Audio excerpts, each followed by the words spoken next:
क्या कभी ये ख्याल आया है कि कंप्यूटर और मानव शरीर असल में एक ही भाषा बोलते हैं? जी हाँ, आज के इस दिलचस्प विश्लेषण में हम एक बहुत ही कमाल की समानता पर बात करने वाले हैं। एक तरफ हमारे लेटेस्ट सिलिकॉन चिप्स हैं और दूसरी तरफ मानव शरीर की वो बेहद जटिल प्रणाली। लेकिन अगर गहराई में जाएं, तो पता चलता है कि तकनीक और बायोलॉजी दोनों ही इनपुट और आउटपुट के बिल्कुल एक जैसे बुनियादी सिद्धांत पर काम करते हैं। तो चलिए इनके काम करने के तरीकों में छिपे इस सीक्रेट कनेक्शन को डिकोड करते हैं। अब इस दिलचस्प विरोधाभास पर गौर करना काफी मजेदार होगा। एक तरफ कंप्यूटर सर्किट का वो डिजिटल और ज्योमेट्रिक नेटवर्क है जहां डेटा एकदम सरपट दौड़ता है, और ठीक इसके साथ ही मानव पाचन प्रक्रिया का एक बहुत ही सघन जैविक मॉडल मौजूद है। ऊपर से देखने पर तो ये दोनों दुनियाएं इलेक्ट्रॉनिक और बायोलॉजिकल एकदम अलग लगती हैं, है ना? लेकिन दिलचस्प बात यह है कि जब हम गहराई में जाते हैं तो दोनों का कोर फंक्शन एक ही निकलता है। कच्चे माल या कह लें कि डेटा को लेना और उसे एक बहुत ही व्यवस्थित तरीके से प्रोसेस करना।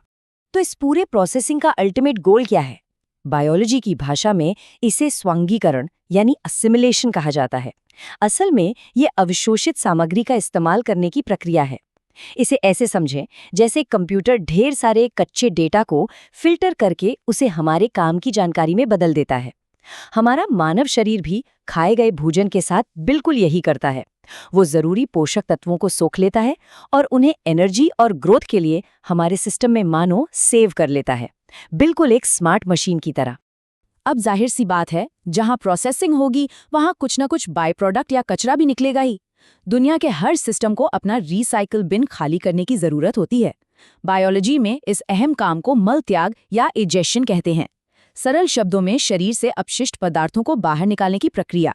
सोचिए, जिस तरह कंप्यूटर की हार्ड ड्राइव को फास्ट और स्मूथ रखने के लिए हमें अनचाही जंक फाइल्स डिलीट करनी पड़ती हैं, ठीक वैसे ही जैविक शरीर भी अपना बैलेंस और स्पीड बनाए रखने के लिए जो चीजें काम की नहीं है उन्हें सिस्टम से बाहर कर देता है। सिस्टम के इन बुनियादी कामों को समझने के बाद अब वक्त आ गया है कि इस पूरी मशीनरी के अंदर झांक कर देखा जाए। चलिए बाहरी परिभाषाओं से थोड़ा आगे बढ़ते हैं और इस शानदार जैविक सिस्टम के अलग अलग हिस्सों के काम करने के तरीके को एक एक करके और करीब से समझते हैं। अगर हम इस बायोलॉजिकल रास्ते का एक फ्लोचार्ट बनाएं तो ये एकदम किसी सटीक डेटा पाइपलाइन जैसा नजर आएगा। स्रोत के मुताबिक भोजन या सामग्री 8 अलग अलग पर आपस में जुड़े हुए नोड्स से होकर गुजरती है। ये सफर मुंह से शुरू होता है, फिर ग्रसनी, अन्न प्रणाली, पेट, वहां से छोटी आंत, फिर बड़ी आंत, मलाशय और आखिर में गुदा तक जाता है।